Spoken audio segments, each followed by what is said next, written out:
And welcome to the Cult Cinema Circle podcast. My name is Jesse, and I'll be your host. So on today's episode, we are going to go to the Cheetah Lounge to go watch some strippers lick a stripper pole, I guess. I don't know. We're then going to head over to Goddess to go see some fancy schmancy titties, I guess, maybe. But then we're also going to, go visit our friend in the hospital and give her a plushie because that fixes all wounds, doesn't it? But anyway, regardless of all that, though, today we're going to be covering 1995's Showgirls. Now, it's not like I know my following or anything or the people who listen, but I'm sure you were wondering, hey, when's this Mo gonna do this movie about Showgirls? And, I wanted to do it from the beginning, of course, it's a cult classic, but I needed to have some good people to be able to talk about it. And specifically, I was asked by someone in particular to actually come and have them on the show for this. So I wanted to wait for that time, and we now have that right now. So you have heard him on a previous podcast on this show where we covered Heathers from 1989. And he's brought a little guest with him too. So they are soon to be married later this year. They're both Disney gays who work for that mouse. And they're both coming on the show today to talk about this wonderful movie. Please welcome back to the show, Donovan Marcotte and his boyfriend, fiance, whatever, Bryan Kinder. Hey guys, Hello. How are you doing today? Hi. Yeah. Doing well. I'm Wonderful. Feeling ready. I've had my chips. My revenge nails are on. You didn't have your doggy chow or anything? No, I used to love doggy chow. I used to love doggy chow. I've had my brown rice and vegetables. Okay, yeah. We have brown rice and vegetables on the way for dinner, so it's... Oh my god, you guys are so good. But anyway, it's fine. But so I will say, Donovan, it's fun to see you back here. Love it. Great to be back. And it's always nice to meet another person as well. So hello, Bryan. Now, I was told by this gentleman right here that it wasn't Donovan who wanted to do this. It was specifically the husband who wanted to. And and I was like, of course, you can come on it. Of course. Now, I will say, so I want to talk a little bit about your guys' history with this movie because there's a lot to it in regards to how this movie came to be, and we'll talk about all that. But I want to hear kind of either, I guess, separately, what is your history with this movie? When did you first see it? What is it about it that just is fascinating to you and would make you want to come on a show to talk about it? And then I guess I'll talk a little bit about my history with it because it's a little bit of a newer history, if anything. But yes, either one of you can start. But yeah, tell me about that. Yeah, first of all, I remember the VH1 edit back in the day, always being on TV with the Microsoft art style, bikini tops that were just painted on. But I never paid it much attention until I started dating Bryan. And Bryan was the one who really showed me his love for Showgirls. And it's quickly become one of our favorite movies. I'll let Bryan get into it, but we put this movie on regularly. It is a regular rotation in our house. But Bryan, tell us about your love for Showgirls. Yeah, my history with Showgirls also started on the VH1 edit. I think it's one of those seminal gay experiences. I was one of the early adopters of RuPaul's Drag Race back when it was on Logo. And Logo used to always screen the advertisements for the other channels like VH1, Watch Showgirls. And that's where I first saw it. And I'm like, what is this movie? Why is there Microsoft Paint clothing on everything? And what is this ridiculous story? So again, I kind of lost touch with it until the mid 2010s, 2015, 2016, and then refound it, fell in love with this movie and just how serious it is. And I feel like whenever I describe my personality, I use two movies. One is Showgirls and one is Jurassic Park. And that's all you need to know about me as a person. And it has quickly become one of my favorite movies to show friends and have that experience of watching it for the first time because it's a trip. So Bryan's biggest kink is getting off on watching people watch Showgirls for the first time. I swear to God. He has popped so many Showgirls cherries in this house where he will just have people come over. We sit on the couch. We watch Showgirls, and he just watches them watch it for the first time, and it's kind of adorable. It's very fun because you never know how someone is going to react as soon as the opening scene happens, and you see that first tongue flick, and the dialogue starts, and people don't know what they're in for until that scene, and it always makes me smile. Different places.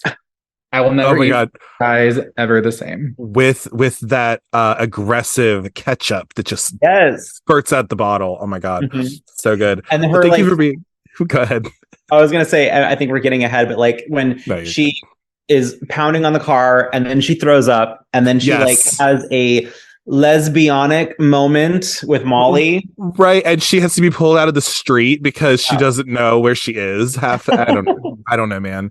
We'll dive into all the nitty details. Oh, really? Seriously. Thanks for being so vulnerable. And listen, you guys are gonna be married, and I don't judge anybody, but you do whatever you need to do with taking people's showgirl virginity. I'm sure. Oh God, it's. Anyway, yeah, I'll get into all that. But my history with this movie, it was tangentially something I think I knew of, because the only thing I knew about this movie was that it had the chick from Saved by the Bell, and apparently it ruined her career. That's kind of the only thing I knew about it, really. I was like, oh, it's that movie where there's like a bunch of naked people, right? Like that's what it is, right? That was like my understanding of it, because I think we're similarly aged. I might be a little like a year older than maybe you guys or so. So like, but again, similarly aged. So we all came up in the 90s, 2000s. That's when we were like teenagers in the mid 2000s, probably, like me. But anyway, so like, but recently the way I'd seen it was on good old Tubi. Tubi's that girl forever. And I was just like, well, it's on Tubi, so it's free. Why not watch it with the ads? Let's do it. And because Tubi is, not VH1, it was in all its wonderful glory, unedited and everything like that. And when I watched it, I was just like glued to the screen. I was just like, what is this? What even? And it's the first Verhoeven I'd watched. It was the first one, because now I have seen Starship Troopers because I covered it on the show, and I love that movie. That's a great movie. But this movie was, I think, my first Verhoeven, because I haven't seen Basic Instinct, I haven't seen RoboCop, I haven't seen all that, right? So I was like, and I've only seen literally this and what is it? Starship Troopers. Haven't seen any of his other stuff, really. And we can get into Verhoeven a little bit, but he's a Danish dude. Listen, nakedness is something. He's a trip. Turkish Delight, you see all the dick. So anyway, it's fine. But yeah, that was my understanding of it. And I was just glued to the screen. I was like, this is what this is, huh? Okay. Yeah. All right, cool. Because the movie takes itself so seriously, it's like, in the vein of other cult classic camp movies like Mommy Dearest or Valley of the Dolls, where like it is so serious, so over the top. So there's something so earnest about it. I love it. I totally. You should also know this, Donovan, is that I am thinking of getting the Beyond the Valley of the Dolls Criterion just for you. Oh, you should. Oh, you absolutely should. It's so good. Because I know I can find Valley of the Dolls on YouTube somewhere, probably. I could probably find that for free. But I know Beyond the Valley of the Dolls has that, and I'm just like, you know what? Maybe I will. I don't know yet. That's further down the line. But for the next Criterion sale. Oh, I know. Seriously, right. They actually just had, I was just talking to Jackson Cooper about this, because we had just recorded like not too long before we did, a couple days ago. But I now own all of the John Waters movies that were on Criterion, because I already owned Pink Flamingos. That's so exciting. Yes. So Female Trouble, Life Changing, lovely. Polyester, I'm probably going to watch next, because I've seen Multiple Maniacs, meh. And then Hairspray I had to get to. Oh my God, of course. But anyway, so back to Showgirls. but that was my understanding of it, and I just watched it a couple days ago because it is on Criterion Channel now. I don't know why. I think it might be because they're doing a Vegas thing, because also a bunch of Elvis movies are on there, and I'm like, okay, maybe they're I don't know. Okay. Well, and there's also like this new restored 4K special edition that's true. Just came out too. That has a bunch of special features and like interviews with the filmmakers, which is true. Brian was very excited when that arrived. Oh my God, of course. And it probably looks so good. But yeah, I also want to wait a minute because I want to pull up my Criterion channel right now. And I just want to talk a little bit about how Criterion advertises this movie. So I'm literally reading it right off here. So, unbound by musty notions of good taste, Showgirls goes farther than any other movie of the 90s in its orgastic depiction of consumerism, crass spectacle, and the dark side of the American dream. Elizabeth Berkley, in a tour de force of hysterical excess, stars as Nomi, a tough-as-nails drifter with a go-it-alone attitude and a murky past, who arrives in Las Vegas and sets about trampling on everybody around her, including Gina Gershon's evil, seductive nightclub diva, as she fights her way up from stripper in a sleazy club to star showgirl. With its deliciously overripe dialogue and nigh unhinged performances, Showgirls is both a delirious Star-is-Born satire and a terrifying vision of capitalism's corruption of the soul. And I will tell you this right here, right now, whatever Mo wrote that, you know what? Good for you. Which it is so fascinating because when the movie was first released in 1995, it was marketed as this seedy look into the dark lives of Vegas performers. And the original tagline was "Leave your inhibitions at the door." And it was this serious, gritty look. And as soon as the movie was released, MGM flipped the script because they realized how bad the movie was. And I forget what it is on the DVD cover, but it's like unhinged, unreleased, and they went full camp with it, which made Paul Verhoeven extremely upset because this was his brainchild that he thought of, and the studios gave him full creative control over this movie because of how successful Fatal Attraction was, or Basic Instinct. Basic Instinct. I get them mixed up. Fatal Attraction. Whatever, similar movies. And RoboCop. So the studio said, "You've made us all of this money. This is your passion project. Let's do it." And boy, is it a passion project. Yeah. Well, I think like in recent interviews, both him and the screenwriter Joe Eszterhas, like they've admitted that there was probably a lot of hubris and a lot of ego at play when they were making this movie. So I think it definitely goes over the top, but also in such in a way that is so serious. It takes itself so seriously, which again just adds to the camp value. Yeah, totally. That was my kind of whole thing with it, having watched it at least twice now, where I'm just like, what is this? Like, is it? But I've kind of come to the realization, or just come to the kind of stone cold fact that this movie really did. I really think that it was taking itself seriously. Like, Paul Verhoeven really thought, like, I'm gonna make this, and people can even say Basic Instincts is kind of campy, I guess, too, but like, no, I'm gonna do this, and I'm gonna cast this chick, and that's what it's gonna be. And that also makes me question his, not generosity, his genuity or whatever, because I'm like, oh, so I know you made this like serious. This is unintentional camp at its best, really. Well, there's at its one worst, person, I guess. And Brian will agree. There's one person in this movie that knows exactly what kind of film they're in, and I'm wondering if you know who that is. Oh, that is Miss Gina Gershon, honey. Correct. She knows exactly what she's in, because and even to a point, I will say I think Kyle MacLachlan also knows what he's in. But and I don't think he's happy about it. I don't think he's happy about it either. They both know what kind of movie they were filming and what it was going to be, but Gina Gershon leaned into it and Kyle MacLachlan leaned away from it. And I think so too. He's really pulled himself away from this movie. Like, if you look at recent interviews, he doesn't talk about it, where Gina Gershon just reposted some pictures from behind the scenes on her Instagram because of the release on Criterion Collection. She knows exactly what her character was, and she is one of my idols, and I appreciate her. I love her. Corky I would let Corky peg the fuck out of me. I'm sorry. I've done too much information, but listen, I mean, and you can say whatever you want about the Wachowskis. I've never seen The Matrix. I don't care. And I don't even know if I like the movies, but Bound, that is the sexiest movie fucking ever. Oh my God. Mm-hmm. Oh, Jesus. It makes me want to be a lesbian. Gina Gershon. Anyway. She has this track record of playing these like lesbian, bisexual characters. It's very interesting. She does it very well. God, I love her. Anyway, but we'll move on with the rest of our show, but I appreciate all that.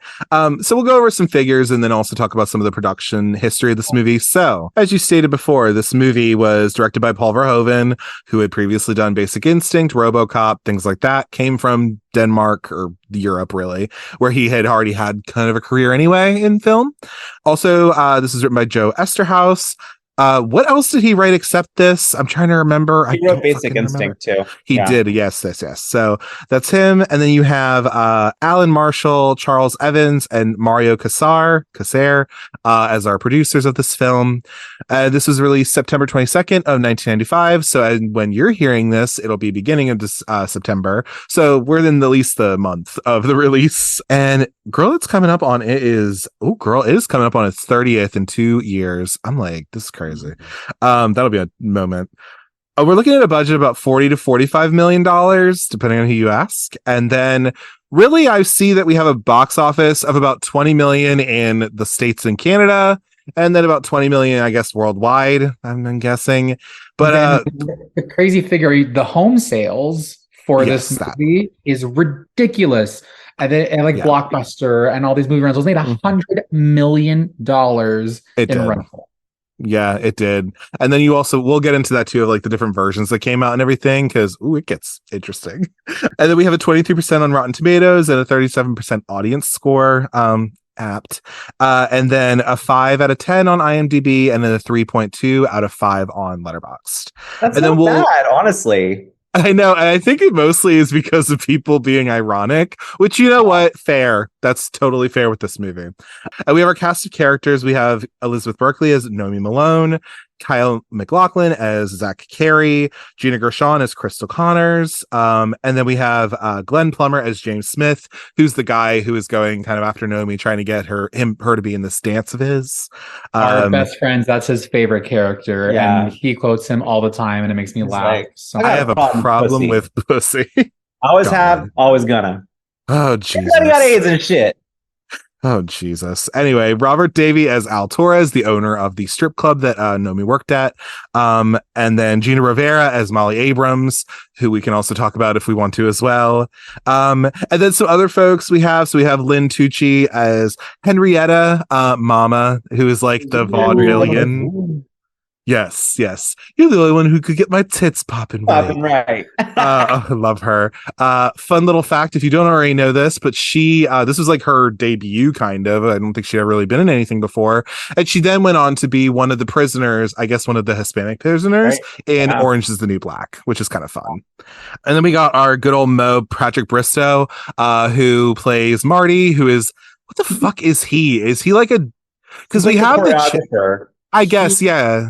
Yeah, because Gay feels like the line captain, where she still performs in the show, where Marty is more like the maintenance choreographer who is on the outside, making sure like the show quality is good. Do a PK turn. That's it. Exactly, right? Oh, Jesus. Love him. And then, so those are like our main... Oh, and then we have Rena Riffle, of course, who's Penny/Hope. Who we actually saw at a Showgirls screening, because... she'll go to the opening of an envelope, apparently. Girl, we can also talk about those sequels, because I have not seen them, and I want to know if you guys have. Oh, we watched Pennies from Heaven. We can talk about that. We'll talk about it, because I just want you to tell me what it is, because I don't want to watch it. It's really not much. Anyway, so we have some critical response quotes. I have at least 2 that are bad, I guess, and then 1 because I just like to shout him out.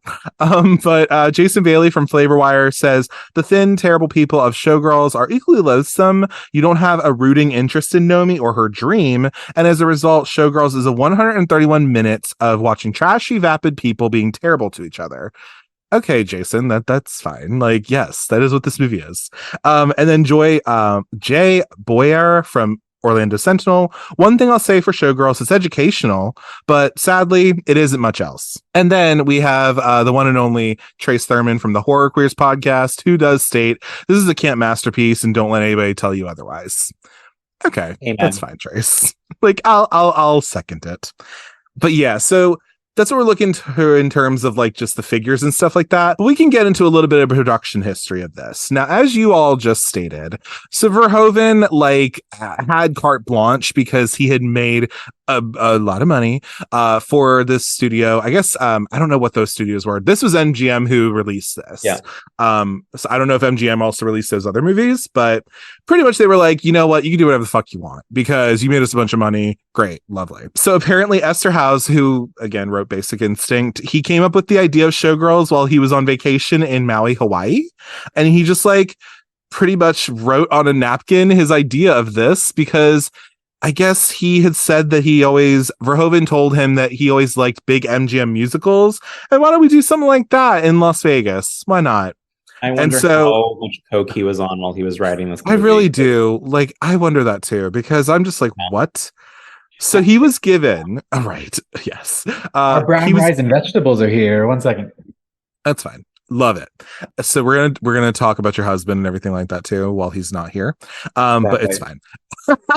No, but anyway, so he doesn't need to be here for this. But anyway, because we already probably know this. Now, what I will say, so this gentleman was given $2 million to write this script off of this like napkin idea, right? It's crazy. Mm-hmm. And then he was also given an extra $1.7 million, I guess, afterwards or something. I don't fucking know. It's crazy. And so it made him the highest rated screenwriter of Hollywood history at that point, which is insane. And again, must be nice to be like a cis-het white man. I don't know. Like, okay, great. Must be nice. What privilege. What privilege. Like, what? Okay, I guess. Great. Yeah. When you show Sharon Stone's vagina to everybody, it makes an impression, I guess. All right. Guess so.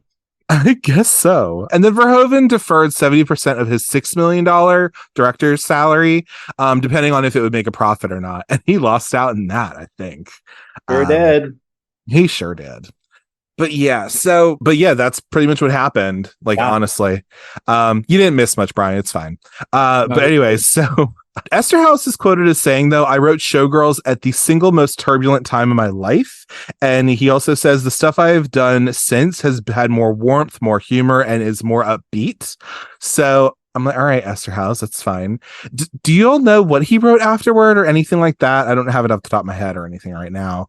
Not noteworthy to my knowledge. Let me take a look at my sources. Oh, I know, Joe right? Eszterhas after, what did he write after this? Showgirls.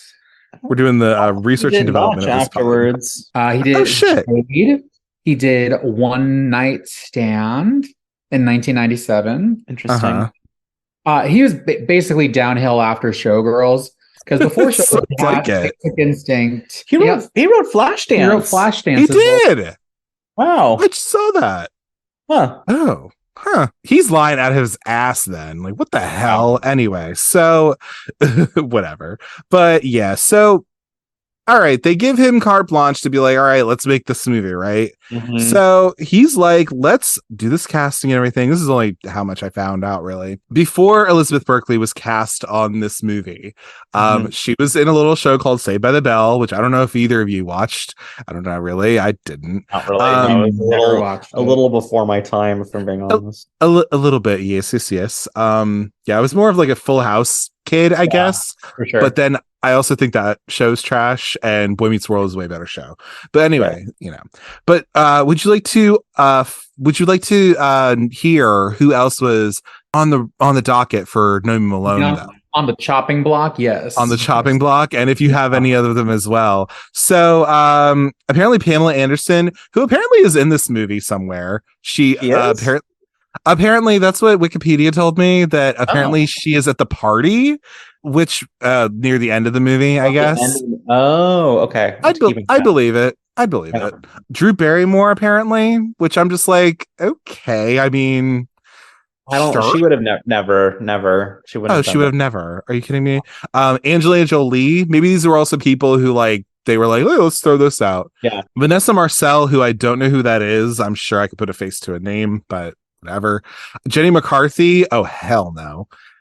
She got pretty close, though, from my understanding. She did, but she's also, to be fair, not the best actress. Like, and I mean, like, we're talking about Elizabeth Berkley here, who, again, has a limited range, but is a little bit better than Jenny McCarthy, if you're asking me. Denise Richards, who would have served, because you already know how I feel about Denise Richards. I love her. She would And have. oh my God. And then Charlize Theron, who I actually wouldn't have been like mad about. If Ooh, they I did want to that. see like the alternate universe where Charlize Theron is Nomi Malone. I want to see that. I would love that. That would be so great. Like, oh Jesus. And then also Madonna and Sharon Stone apparently were also considered for the role of Crystal Connors. It would have made sense if either one of them was to do that. Sure. I literally have not seen any other Madonna movie except for League of Their Own. You haven't seen Evita? No. Why am I going to watch that? What? Like, no. That's another bridge we'll cross later. Yeah. We could do that another time, because I'm just going to be like, really? Like, you are not at all any kind of, you are a white lady from Michigan, my friend. Correct. Okay. Anyway. Yeah, anyway. Like, yeah. And then Kyle MacLachlan said that Dylan McDermott was the first choice for Zach, but he declined, and MacLachlan was then cast. MacLachlan just needed a check. I mean, he just... Oh, for sure. Because I love him in Blue Velvet. Oh my God. Yeah. Oh, No, speaking of Jurassic Park, I mean, Laura Dern. Like, come on. Oh, absolutely. Mm-hmm. Yeah. But what were you going to say? I'm sorry. No, just Laura Dern. That's it. Yeah, Laura Dern. Laura Dern. Anyway, sorry.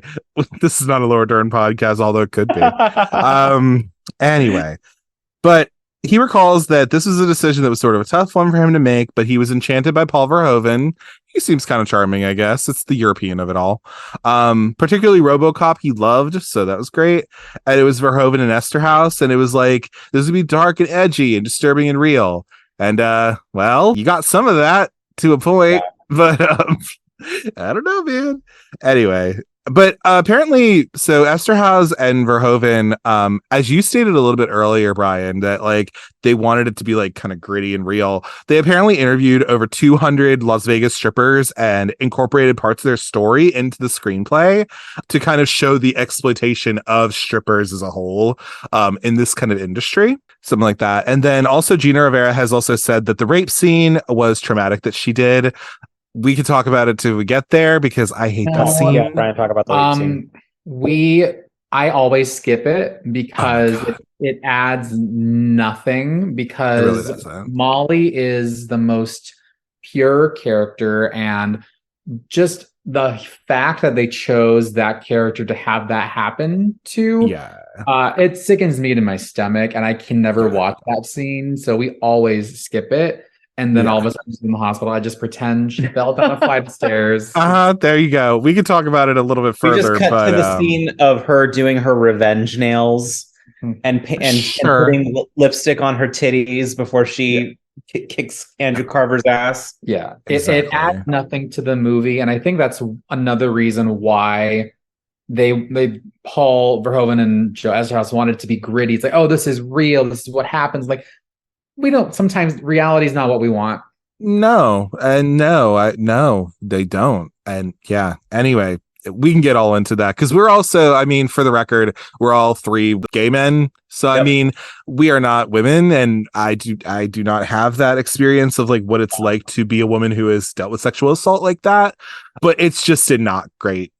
It's in shocking taste that I don't like personally as well. And I'm just like, and I've watched it 2 different times, and I'm just like, why? It takes you out of the movie. It really does. It really like removes you from what's happening. Yeah, it's very jarring. And every person that I know, even on the commentary on the original Blu-ray release, says that skips it every viewing, refuses to show it because it adds nothing to the movie and is done purely for shock factor, because it could be a traumatizing experience because it comes out of nowhere. It really does. And I just, Ooh, this is it. We're done. We're done. We're not gonna bring it up again. We'll just talk about the revenge nails and how that's bullshit too. Anyway, because we can talk about that. So yeah, this movie came out in September 22nd of 1995, and they took a whole ad in Variety out to be like, this is a morality tale and all this kind of stuff. And, they denounced the advertising of the film as misguided and all of this kind of thing. Yeah. Right. Okay, great. And again, like you were saying, it made over $100 million in home video releases because I think people are a little bit more apt to get something that was NC-17 in their home, maybe, as opposed to them going to the film, because that was also probably something too. This is one of the only like mainstream films, we can call it that got an NC-17 rating like that. So you don't really want to go to there, especially if you're trying to get any titillation out of this, which we can also talk about how this movie is not sexy or titillating at all. It's not at all. Not at all. But like, if you did even want that, like to see all that, like it makes more sense that people would rent it, I guess, because you in the jerk privacy off your of house. their home. And I think it got a lot of word of mouth that, oh, this movie was so bad. Yeah. And it wasn't so much people saw it and said it was bad. It's like, oh, I heard it was bad. And then you rent it at home, you have a viewing party to watch it. And then thus is born the cult film from group viewing parties from there. Sure. Yeah. And they now like promote that, you know, like, right. Yeah. There's like Showgirls screenings all the time. We went to one a couple of years ago. It was like going to Rocky Horror. Yeah, no, totally. Yeah. So yeah, because this started selling good on VHS, DVD, and all that kind of stuff, it's one of the highest rated. It's one of the highest grossing like ever like home releases, really, I'm sure. As you said, there was the special edition, the VIP package in 2004, where they had drinking games on the back, and it had a nude poster of Elizabeth Berkley with a pair of suction cup pasties so that people could play pin the pasties on the showgirl. Oh, 2004. I've ordering that for my Showgirls collection, and it is extremely expensive on eBay. Is it really? Oh, absolutely. Oh do not do that to yourself, Bryan. I'm not. No. Oh, yeah, you shouldn't. He has like Showgirl shirts. He has like Showgirls. My. Yeah. He's getting that for me to show on this audio format, but I still want to see it though. I know. Oh my God. For all of the listeners, you'll have to imagine. My friend got us these wine glasses that have Nomi Malone's face as the Versace logo. And it says Malone. She got it at Versace. And then another one that has an etching of Cristal Connors that says Cristal Connors. It's not champagne. It's holy water. Oh my God. My friends know me very well. Know me. Oh, I'm so happy for you. Bryan also he shares Nomi's birthday. So there's the scene where she's filling out the paperwork and she doesn't have her social security number. And she's like 7373. She's 20 years older than me exactly, and I take that pride. Oh, I love that. Yeah, she could have been like your cool cousin or something like that. Or like your fucked up cousin, I guess. I don't know. Anyway, so needless to say, this also affected Striptease a little bit, although Striptease probably isn't a good movie either. But because of this poor reception, they were like, yeah, no, like this is also not going to be that good. And they were trying to distance themselves to this. Also, I will say this too, a fun little fact about the choreography of this movie. The person who was one of the choreographers, so I think it was a main one and like an assistant one. The main one is a lady by the name of Marguerite Derricks, I believe, something like that. She did this movie and also Striptease as well. But she also is the person who did the choreography for a lot of the Austin Powers movies. Oh, cool. Yeah, and she's also the person who did the Thriller dance for 13 Going on 30. She's the one who helped choreograph that. Nice. So that's kind of cool. I have a little behind the scenes fun fact about this movie. So I worked in the film industry for a couple of years. And when I worked in the film industry, I worked with some people who worked on this movie. And I instantly was attracted to them and I wanted all the information. And so apparently during a lot of the dance numbers, specifically the one where she licks the pole, my friend who worked in the costuming department said that the thongs ended up in the ceiling so often because of the energetic kicks and all of the thrusting going on that they have to pause the takes, get a ladder out, climb down to get the thong and restart the shoot over and over and over again. I'm like, that's iconic. That's beautiful. So the choreography is just as erratic as the movie is. I love that for her. Like, I really do. Like, just like pound that pussy into the pole and then just like kick it so that, like, do it. Why not? Balls to the wall, man. Like, really. Wow. I love that for her. I will also say too, the outfits, these are some fucking fits. God, sorry. So many fits, so much like, Do you have a favorite? My favorite personally, I mean, I love that blue thing she has on, like near the quarter end of the movie, I think it was. It's so good. Like, it's just so cute. Fucking fit. I think it's the Versace dress for me, honestly. Like, I mean, I get that. Yeah. See, I was gonna go with the red fringe because that's the first time you really see her in all of her glory. She's wearing the red fringe, dancing in the club, and James walks up and says, "You can dance," and it's just, what are you doing? Teasing my dick. It's oh my god, it's really where I think you see Nomi in full force with the fringe going back and forth. Oh my god, that scene is iconic because she like starts the fight. And then you see her walk away and you see that look in her eye of like, yeah, I caused that. Like, just like that evil glint in her eye. It's so good. And then, I mean, you see that again later when she pushes Cristal down the stairs. Spoiler alert. All of it, yes. Oh my god, that is crazy. Lovely. Anyway, so then like these are some fucking fits, dude. Like, they're so good, and all of that kind of stuff, and just like the high-waisted like mom jeans as well that she's wearing a little bit. That's a whole thing. And all that. But so, we talk about this and just how it was like poorly received and all this kind of stuff. And it was shown on Logo and VH1 and everything like that. And the cult status of this movie. So it has been deemed one of these movies that is so bad that they're good, I guess, which, okay, fair.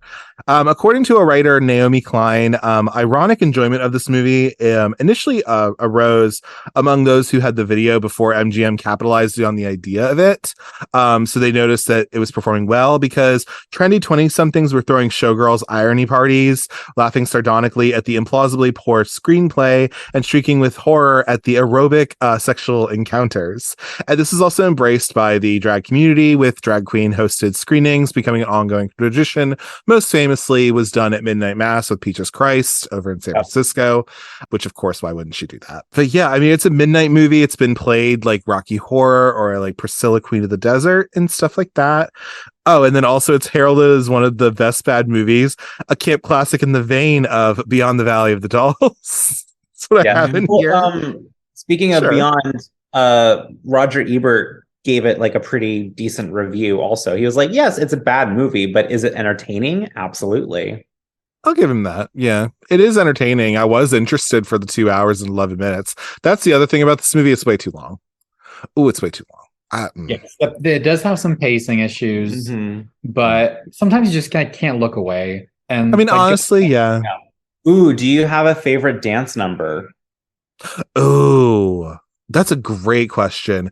I will say it might be the first one with Goddess, maybe before. I think it is the one that Nomi's watching. I like that one a lot. It's the volcano number. So here's my ultimate question. Do you think Goddess is a show that has like a rotating number every night? So there's like the volcano number one night, and then the motorcycle number, or do you think all of these different dance numbers are in the same night? Like, you go to Goddess, you sit down and you see the volcano, you see the motorcycle, you see Crystal Connors ascending like Jesus. Is that one night or multiple shows? Because we will never know. That's very true, Brian. I appreciate your question on that. Because I want to know the tech theater side of that, because those stage turnovers, I want to know the behind the scenes of that as a theater nerd as well too. Like, what kind of show is Goddess? Well, and like they left fucking poor Annie bashed with her knee on the floor of the stage. Did she just stay there for the entire show? Like, how was that the end of the show? I get, yeah, right. What do they do? I don't know, man. I'm fascinated by the actual show Goddess of like what I think my favorite number is the motorcycle number. Like the S&M motorcycle number is just pretty iconic, especially when she kicks Nomi to the ground and then they get up and then they're doing that like scissor like choreo. For the listeners, I'm like literally doing it now. Yeah. I can confirm, yes. Do you have a favorite one, Brian, though? I feel like I have to go with a volcano number as well, too. Yeah. So good. Yeah. It's the one that I know the whole thing by heart. Like, that's the one I usually do when I'm walking down the hallway. I think I know what your guys' first dance is going to be. Well, funny you mentioned that, Brian. I mean, yeah, so there might be some Showgirls music playing at our wedding at some point. And there absolutely should be. You never know. You should put it on Instagram and then just like share it out to all the other homos. Just Definitely saying. will. I will tag Gina Gershon. You should, absolutely. That is your you really should. This is for you. Mhm. Yeah, absolutely. Back to your question though. I mean, I really do think like maybe it's like two of them, maybe. I think they're different shows. Because I don't think you could do that. I also went to school for theater and shit. So I'm just like, there's no fucking way. Like, are you kidding me? Yeah. And like, I've never been to Vegas. Y'all are on the West Coast, so like you'd be more apt You've to never go. been? No, I ain't doing all that. Like my sister went actually. She went literally the week or week and a half before that whole shooting thing happened, which was crazy. Oh, yeah. I know that was kind of weird. She went to a music festival. It wasn't the same music festival. It was like literally one where Harry Styles was at. The iHeartRadio one. I think that was the one that was happening. So yeah, not to bring the show down or anything, but that's literally my exposure. And she got sick while eating Wahlburgers. I think it was that happened. Sorry, we went to Vegas with our friends in 2017? 2018. Yeah. And we had like a full Showgirls moment. We went to the Caesars, we went to Versace, we went to Spago. And did you go to Cheetah's? Did you watch? Did at least drive by it? It's not there. But what was the show we saw? We went and saw Zumanity, which is no longer playing, which is Cirque du Soleil's burlesque. It's like their version of Goddess. Yeah, right. It was like a version of watching Goddess. And seeing the like Cirque du Soleil production where they have these grand set pieces coming in and out, I still don't know how Goddess could do it. I don't think it's possible. I don't think it is either. And do you know why that is? It's because it's a movie, Brian. That's why. Exactly. This is real life. They in the special features on the new 4K, they were talking about how they shot it all in a theater in Tahoe. So it wasn't even in Vegas proper. Like they shot all of it in there was in Lake Tahoe. Abandoned casino in Lake Tahoe. I'm like, let's go. And it closed in 2014. Yeah. Which is very you can't go there. Mm-hmm. Mm-hmm. Sorry. But yeah, I mean, God, I can only. Also, did she fall during the show? I thought it was a rehearsal for some reason, but maybe I'm wrong. When the bees thrown, you can see audience members in the audience. And then Crystal Connors ascends into the ceiling and she's sitting there holding her knee. And then all of a sudden the house lights are on. Yeah. I just imagine Crystal Connors hanging by those wires. Like, what's happening down there? And they couldn't get her down. True. My funny thought. Like some like wicked shit where she's like in the bubble or something. That girl who throws the beads. What is up with that hair? What the fuck is up with her hair? Her hair is weird, but she's also kind of fierce. Because like she has like a side story of you can see her playing the game and like recognizing who the key players are. She's like, all right, like Crystal's the main bitch and I got to get in with Nomi because she's coming up hot. And like, if I get in with Nomi, then I can be her understudy. And it's very interesting to see that little side plot develop. Because there's always someone younger and hungrier than you coming down the stairs behind you. Yes. And I did also I said this to Brian over a message. I was like, so is this just like a smuttier All About Evil? And he was like, yeah, kind of. A little bit. Yeah. I mean, it gets compared to it. Gets compared to All About Eve a lot. I see why, because I just watched that because it's also on Criterion. Yeah. And I, of course, like, why not? Betty Davis, like, who cares? Great. But yeah, I see some similarities. I see it, for sure. Everything from like Molly showing like Cristal, like bringing Nomi to meet Cristal, that kind of stuff. It's, there's parallels for sure. So with critical reevaluation of this movie, so the cult status is there, and then there's the critical reevaluation. So there are people like Jim Jarmusch, Adam McKay, Jacques Rivette, who have gone on the record saying that this is a serious satire of a movie, which again, okay, cool.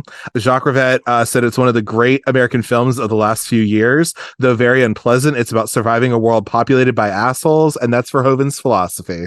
Quentin Tarantino has said that he enjoys Showgirls, referring to it in 1996 as the only other time in the last 20 years that a major studio made a full-on, gigantic, big-budget exploitation film, and he compared it to Mandingo, which again I think was another exploitation film like that too.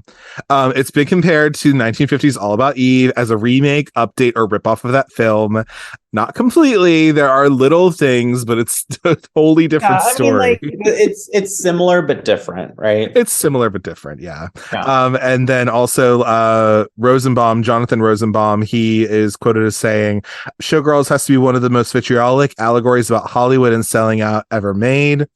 It's not in Hollywood, but okay. But entertainment industry, I mean, yeah, like, I think if you want to read into it like that, I'm somebody who, like, I don't know how people do it in LA and who live that kind of actor life without just having their soul crushed. And I really do give a lot of credit for people, because I couldn't do it ever. There's a reason I stay right here in good old Baltimore. Okay.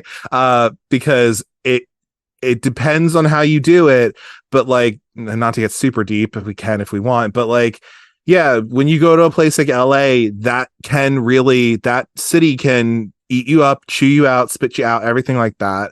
If you don't already have a good head on your shoulders, and you don't have your mind in a good place. And you guys understand that because you live there. So like, Absolutely. And like, I also, having worked in the film industry for a couple of years and left the film industry because of career changes and stuff, but it is not an easy place to work. And I always commend people who love to work in film, and I will support my film sisters out there always who enjoy the work. It's not for me. And it takes a certain breed of person to work in the film industry. And by God, I will drink for them. Yes, absolutely. And it's just like, and then also the thing too with like actors especially, I mean, yeah, like, you're constantly unemployed. There's no job security. You don't have any of this stuff. I guess you have a union. Not getting paid the actors' wages. Hey, there you go. Like, seriously. But like, it's just one of those things, man. And same thing with like adult entertainment, because by and large, this is about people who are in the adult entertainment industry. This is a titty show. Like, this is a, yes, it's like a hoity-toity, like, stripper show or whatever, but it is. And they talk about that. She's a dancer. I'm a dancer. Exactly. But yeah, no, it is that. And similar thing with that is that the adult entertainment industry, I guess more so the big P of pornography, like, like that is something where you can make it work for you and you can have a cool career in it. But there's also plenty of people who are like the complete opposite. And they're like, these are the gay people who like go on and be like, oh, well, I entered into the gay porn industry and then now I'm a born again Christian or whatever, right? Or like these different people who do that. But there's a reason for that, because there is deep-seated dark shit there. And if you don't already have your head on straight enough, and if you don't have your mental health in a specific place, and you are self-reliant and all that stuff, you can get into addiction, you can take your own life, whatever it is. And we've seen Naomi do that as well too. Like in the beginning of the movie, she refuses to do the coke that everyone's offering her. She doesn't play those games, and then the more she's getting in there, the closer she's getting to Cristal and becoming Cristal. Right. She starts seeing the drugs. Having one seizure in a pool, and then all of a sudden she's doing coke. Yeah, I know, right? It's horrible. But there are moments where this movie could have been a great look at the life of trauma in the entertainment industry and the life of that in the adult industry. It didn't, but it could have. There's potential, and that's probably also why I see it. A cult classic, because there are moments that it is relatable, and then there's also moments of extreme, like, what is this movie? Like, for example, monkeys. Why are there monkeys? We have them on in the background, and look, it's the monkey scene. And it's like, why is there monkeys? Like, why are there monkeys?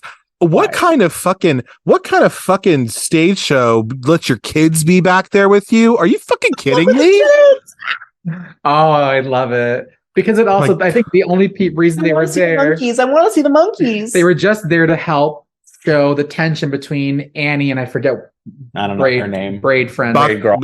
Box Braid Betty or whatever her name is. No, it's not good. Yeah. But Kenny JD on YouTube, she talks about this movie, and I just like how because she's a black girl, and so she does talk about that character, and she just gives her different Like, she doesn't know her name, so she just gives her like, it literally, like, one of them was like box braid brandy or something like that, or like, it's so funny.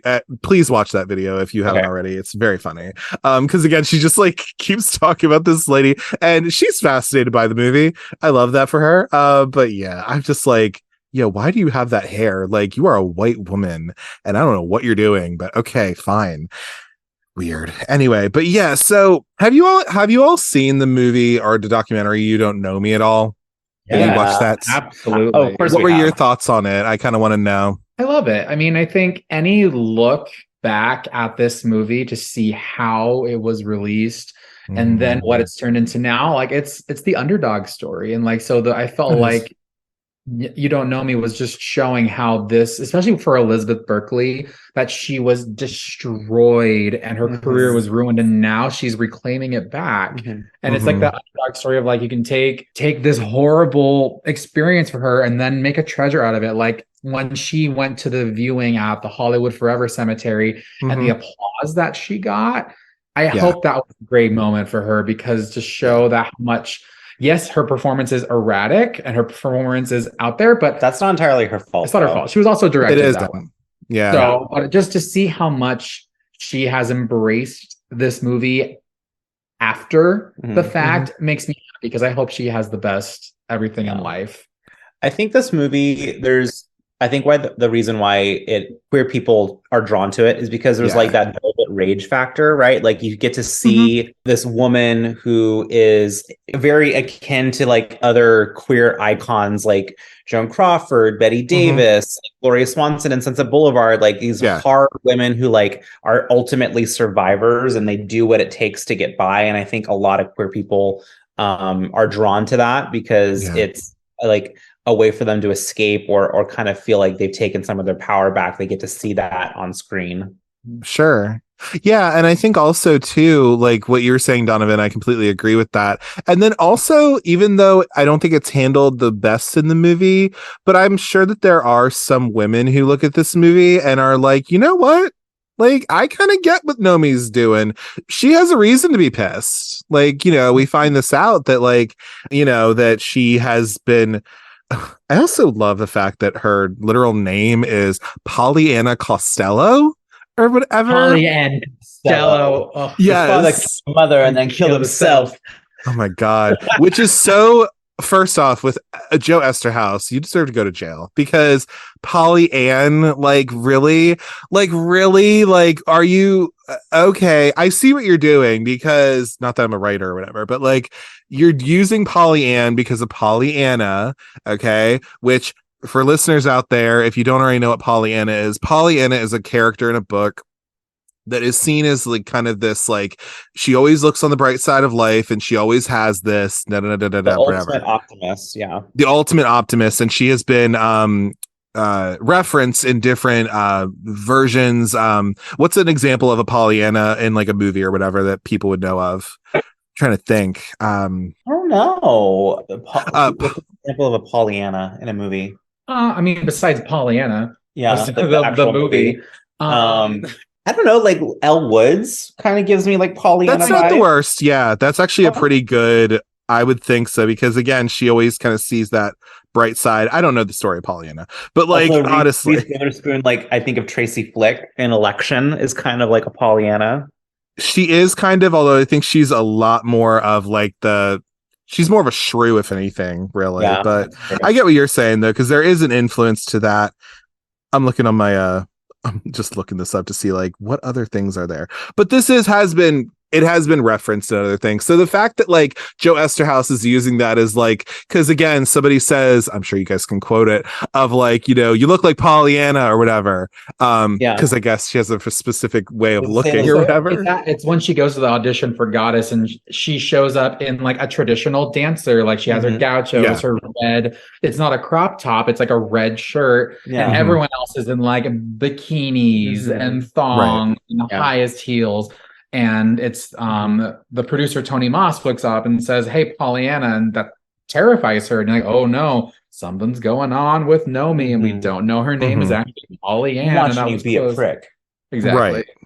Exactly. Yeah. And it's just that's it. But like, okay. Yeah. Joe Eszterhas, like, okay, we see what you're doing. Like, you're making this comparison of like whatever the hell, because obviously she's not that.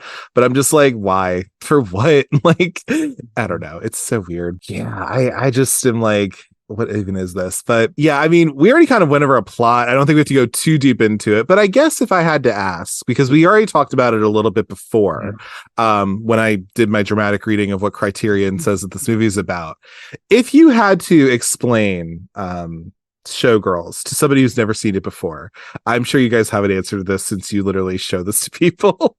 How would you describe this movie to somebody who's like literally never seen it before and you haven't showed it to them yet? The easiest way I describe Showgirls is it is a rags to riches, rise to fame movie about an unhinged woman let loose in the streets of Vegas. There you go. I can get into that. At its most simplest core, it's about Nomi's journey from being a poor prostitute running away from Denver. But she's not a whore. She's not a whore, but she was as Pollyann. She was not a whore. But then it's her rise into stardom, and it's about the entertainment cycle. It's about how there's always another someone right behind you. Like we see that a lot in the theater world, like who was the ingenue and who was the old withered star sitting in a mansion holding a man hostage to write a script. You never know who it's going to be. Some Sunset Boulevard. Yeah. Yes, it's on my watch list on Prime to watch that. So you've never seen it? Oh my God. I have never seen. I know, right? Oh. I didn't catch up. Oh my gosh. I don't want to say it's similar to Showgirls, but it's the same thing of like there's the old battered down star of the yesterday. Wait, but if you're a theater gay, do you like the musical? You can cut this out if you want, but I'm just curious. I've never seen it. I don't even know that it was a thing.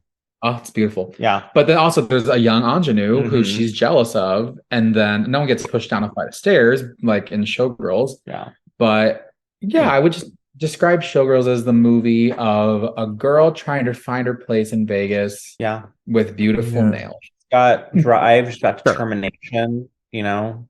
She's gonna be a dancer. She is gonna be a dancer, and she'll do whatever it takes to become a dancer. Yeah. Yeah. It's also funny too with Nomi, especially because we can talk about some of the characters of this movie and what we feel about them and everything. But like, actually, let's go into that because that was a beautiful, beautiful, wonderful summary of this movie because it is just an enigma of a thing, really. I will say, what do we think? What do you think about Nomi Malone as a character? I'll start with this. I will say, yes, she has a reason to be mad, which is why I said before why I think some women might see her and be like, you know, hey, like I can kind of understand why she's pissed off, and you know what, why not? So I get that, and I'm like, all right, girl, I see that, but I also think that Nomi is just an asshole, like really. And again, I think she has a reason to be, like she has a certain chip on her shoulder, which is warranted, but I'm also just like, yeah, dude, but like you're not likable in this movie at all. Who are we rooting for? Like, you know? Yeah. And everyone in the movie is instantly attracted to her, whether physically, emotionally, spiritually. Like she is the most magnetic character. She walks into the room and everyone is obsessed with her. And that's how she was written, and that's how she was portrayed, as this big, over the top magnet of a personality. And sometimes it's off-putting, and she comes across extremely unlikable, but you kind of want to root for her at the same time because she's just this enigma of a person. She's chaos. She's just like pure chaos. Chaos incarnate. Yeah, totally. I mean, like, yeah, I don't know. It's just like she's such an interesting person because I'm just like, yeah, you're horrible, but I am just kind of interested in what you're doing. I'm still drawn to you. I still like you. Right, sure, to a point. Then I'm just kind of like, yeah, girl, what are you even doing? Yeah. And then what do we think of Cristal, I guess, too? Like, what do we think about Icon, her? I let you guys. Legend, star, no comment, just all of it. Paul Connors is who I aspire to be when I am in my mid-30s as a showgirl in Vegas. Well, you got to get started on that at some point. But I'm working on it. I love the dynamic that Cristal has. I love that she is unapologetically herself. And I love that she knows what she wants and she's going to try to get it by any means necessary, which is supposedly mirrored as Nomi, but Cristal is smart about it and Nomi's chaotic about it. Yeah. They're very much mirrors of each other. Because even that one scene that has no subtext whatsoever at all, where they're at Spago and like they're having their chips and all that, like they have this like connection of like, you know, I used to love Doggy Chow because, you know, when I was like Christy Lee Connors and I had dingy brown hair and itty bitty titties. Yeah, right. Like it's like Nomi. Yeah, it's mirrors. It does, and that's like the best. Sorry, not to cut you off, but like that scene also has like the best line of, you know, we're all whores. You take the cash, you cash the check, you show them what they want to see. Like it's so true. It is. I will give at least that. Like again, there's no subtext in that scene at all. Nothing. But this movie doesn't have a whole lot of subtext in it in general. I feel like it's trying to say some things, but doesn't say it very well. But I mean, like, that is something where I'm kind of like, yeah, girl, you make a point on that. You do. I mean, it's true. This movie has those fleeting moments of genius and wit and glamour fleet and then go away. No, they really do, because it's like, that's the thing about this movie too, is that I feel like with there's definitely cult classic movies that, you know, the reason that they're kind of these cult classics is because the tone of the movie is all over the place with some stuff, and that's what kind of endears it to people, I feel like. So, you know, it's like this one is like, yeah, the tone of this is all over the place in a way. It really is just like, yes, we are seeing this lady like go to Vegas to try to get her dreams and all that stuff, right? But then also it turns into, I don't know, the tone is really all over the place, because then we're like, okay, cool, you're gonna get revenge for your friend who was assaulted, but then it's like, okay, that's great that you kicked this guy's ass, but what about the other guys? Like, why didn't you? Okay, whatever, this is a movie, whatever. I just am like, it's totally very off, and there's a lot of shifts that are very abrupt, which I think does add to its camp value, because it just feels like you're on a roller coaster the entire time. Like, again, not to bring it up again, but like the rape scene at the end of the movie is just 80 from what we've experienced for the, you know, the three of the movie that we've seen so far. It's wild. Yeah, no, totally. And I think that's why these shifts are just really weird, where it's like, you know, but then again, it turns into like this thing of like, you have this like revenge on Andrew Carver, right?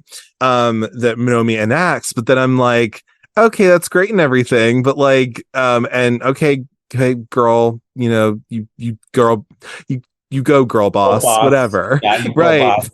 But like, where she all of a sudden turns into like a martial artist. Like, exactly. So she's using her high kicks that she learned at the Cheetah and at the other show. There you go. Exactly. But it does. I mean, I love the end of the movie because it comes full circle. She gets back in the same guy's truck. She's like, I want my fucking suitcase. And then you see her go off to maybe LA. And apparently there was a sequel that he wanted to do about her going to LA, which of course happened, but I would love to, in the alternate universe, love to see that. I would love to see that too, kind of, actually, not even gonna lie. Speaking of sequels though, because I think you did say that you've seen at least one of the sequels of this movie, because if you don't already know, listeners, so yes, this movie came out, it was bombed horribly, all this stuff. Then I guess, what was it, a decade later or something like that, like good old Rena Riffle from this movie, who played Penny / Hope, and also the one chick who's in Mulholland Drive, she plays is she a prostitute or a somebody? Yeah, I don't remember, but she is in there somewhere, and she's also in that movie. But she decided to make a sequel called Pennies from Heaven. Showgirls 2, Pennies from Heaven. Have you seen it at all? And can you give a basic plot of what it would be? It is probably one of the worst shot films that I've seen, because it feels like it was shot on iPhone. Yeah. Back when the first iPhone came out and barely had a camera. Because it was released in 2011. It was a Kickstarter that Rena Riffel did for herself. She self-distributed this movie and wrote it herself. She did it all. We watched the first like 30 minutes and like this is not even worth it's not watchable. It's really bad. The premise is the plot heavily echoes the original film focusing on showgirl Penny Slott as she attempts to rise to the fame as a dancer in Los Angeles. So they give her a last name, Penny Slott. Yeah, I think you watched like the first half hour and we're like, no, this is not. But it's funny because she's in it, and then Glenn Plummer, who plays what's his name? James. Yeah, he comes back in it too. Oh my! Wow, that a good movie. Yeah, it doesn't sound like it. I wouldn't even recommend watching it as like for fun because it's not worth it. Just watch Showgirls again. It doesn't sound like it at all. Although I will give Rena Riffel this at least, that apparently I think she was aware of that this was seen as a serious film in a way. Because I think she even has said like, I don't think people were in on the joke when they were making this movie, which is funny when you think of it now, but like, oh, this movie is so bad, it's good, blah, blah, blah. But I think like, it's that, and I think Kyle MacLachlan has even said that too, where he was like, yeah, no, we were making like a serious film. Make no mistake, like this was something that was literally taken seriously, and it was directed this way and everything like that.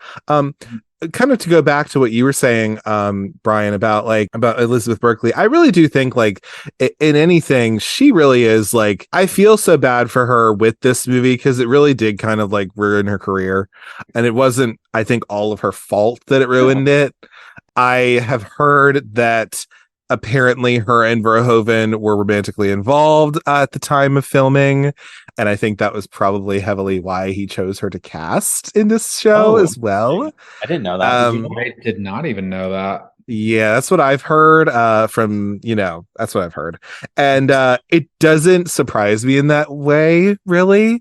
Because why else would you just cast this unknown person? It's not like it's a Nikki Blonsky thing where, you got to find a Tracy to play in Hairspray and you get this girl and hey, she actually has she's fine, but this was taking somebody who literally came from like a sitcom and putting her into this like gritty, sexy drama. Like, okay. Anyway, but what you were saying before with the You Don't Know Me documentary, I did like that when I watched it. Then it's fine. Go watch it if you want. But like, I do like that she has reclaimed it. And I think that was I don't think that documentary itself was so moving, but that part of it was something I really liked, where I was like, you know what? Good for you going and being able to have that closure and being able to, understand that people actually do love you and they really like this movie. Yeah. And it's not that people are laughing at you. It's not that. It's more so that they're laughing at the ridiculous of this all, and you just so happen to be the center of it. But it's not you that people are laughing at and whatever. Some people might be, because they're whatever.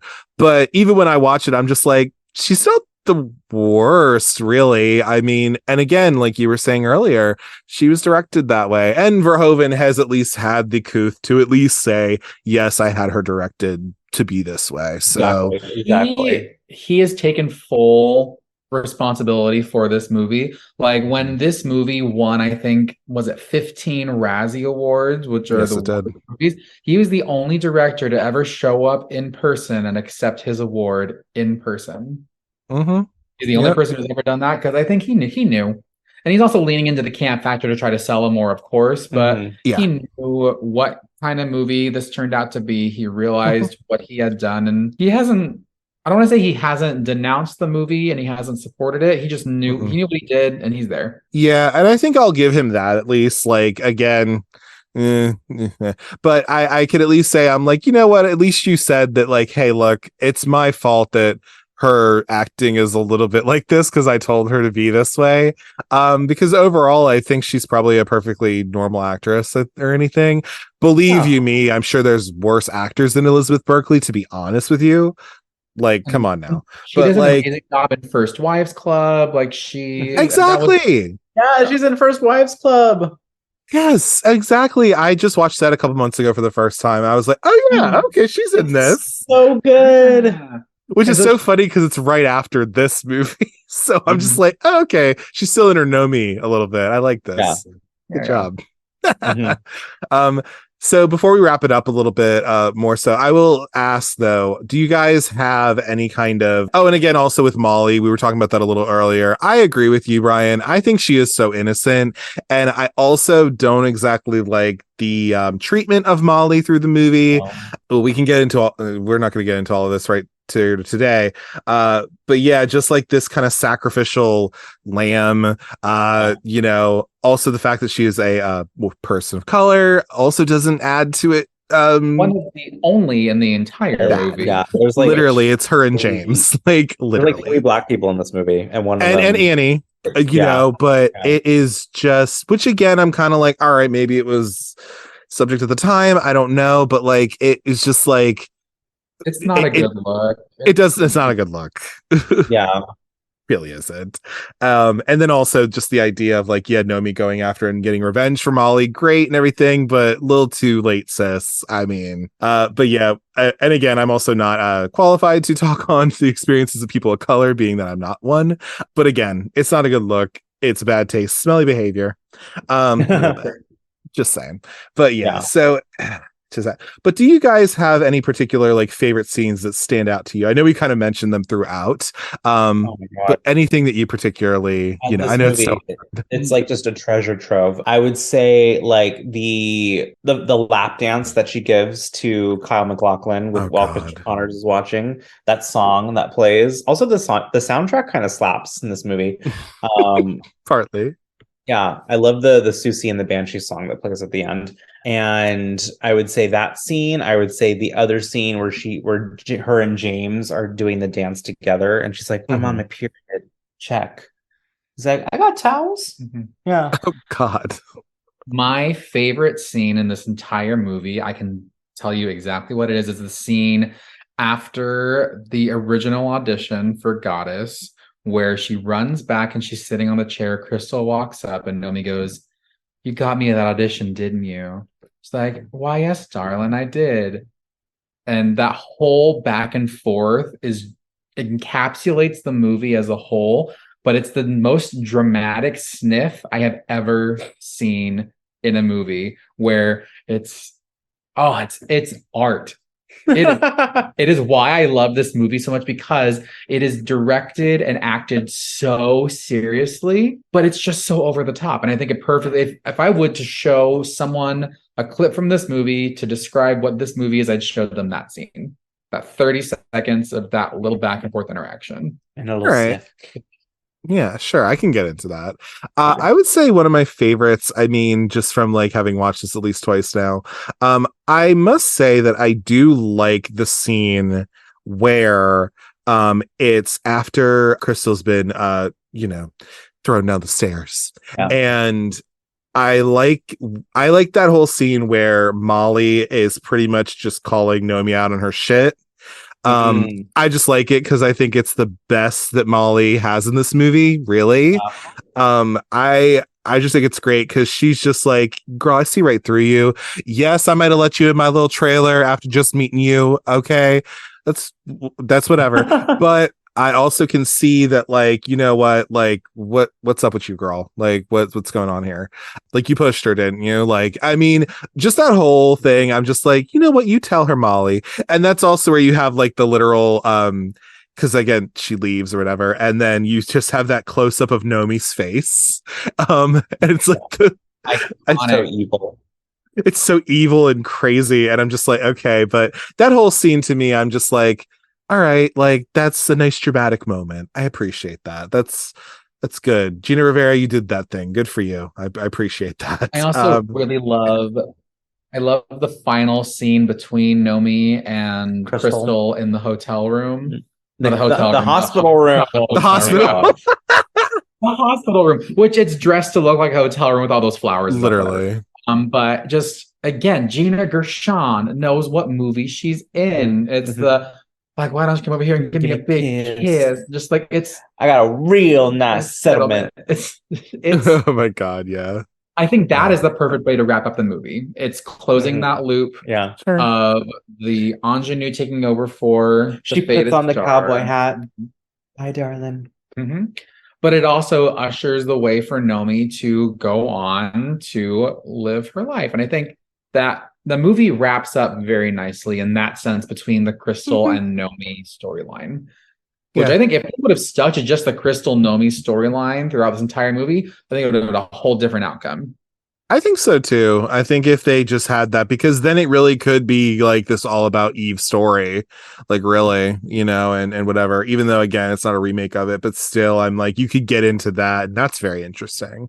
And even harkens back to, well, I don't actually know this, but like, again, isn't the whole thing with Basic Instinct, like, what is it? Sharon Stone's a lesbian and she's a murderer or whatever, but like, doesn't she have some sort of psychosexual shit with some other woman? Like, I don't know.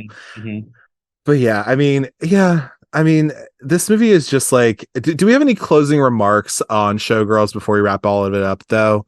Like anything that you want to tell the general public of gays that might be listening to this? If you have never seen Showgirls and are listening to this podcast, it's too late to say it now, but you should pause it, watch it first, and come back and listen. But I feel like this movie is best seen and understood cold.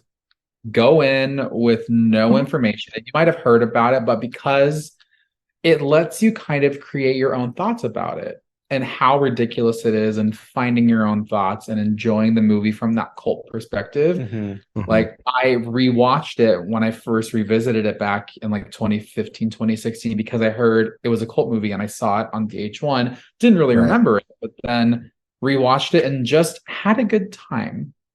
Despite all the scenes that we skip and despite the ridiculousness of this movie, it is a wild ride and you can't beat it. It might not be good, but it is entertaining. It is so entertaining to watch. Like it's just a wild, like Brian said, like a wild ride from beginning to end. And yeah, if you haven't seen Showgirls at this point, I mean, why are you listening to this podcast if you haven't? Yeah, why are you listening to any of this? Really? Like, but if you got to the end and you're about to watch it, buckle up. I know, right? If you just listened to all this and you didn't listen to anything we just said, like, please just watch. I do think, like, if anything, I think this is a movie that in a weird way can be analyzed to death, because even though, again, there's not a whole lot of subtext to this movie, I don't think intentionally, really, but it is something that can be analyzed in a way that people can do.